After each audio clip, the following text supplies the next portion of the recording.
ကျေးဇူးတွေငယ်သူတွေပညာတတ်တွေလူမိုက်တွေအာနာရှိတွေအာနာမဲ့တွေကွဲနေတာကမသိခင်လေးသူကလူမိုက်သူကပညာတတ်သူကဘုန်းကြီးကြီးသူကသမတကြီးသူကတော့ဘိဒဇာဆိုတော်ကြီးပေါ့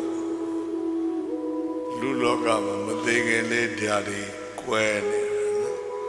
သိလဲဆိုတော့အလုံးပါပဲအတူတူ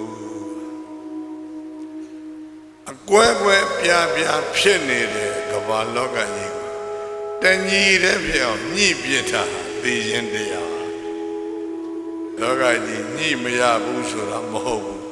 သေတဲ့နေရာမှာအကုန်ညှိလို့ရတယ်။ကျန်တဲ့နေရာတော့ညှိမရဘူးသူတစ်မျိုးကတစ်မျိုး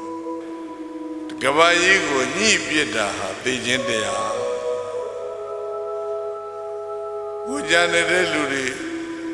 မသိဘဲနေမှာဘယ်နှယောက်ရှိ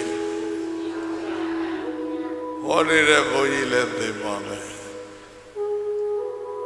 နာနေတဲ့ဘုန်းကြီးတွေလည်းသိကြပါမယ်သိဆိုရင်အလုံးတူတယ်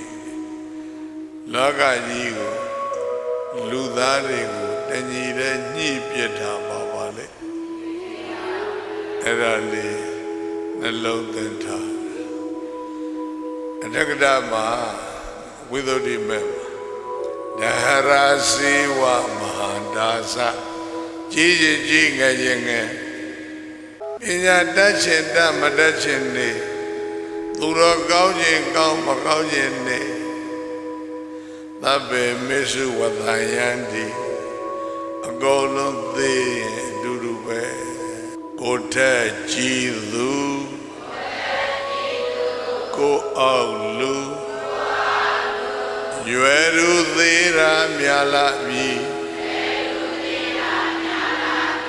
ကိုထက်ကြည်သူကိုအောက်လူရွယ်သူသေးရာမြာလာပြီခဏမစဲအိုရမြဲအိုလဲသေးပဲနိခဲ့ပြီ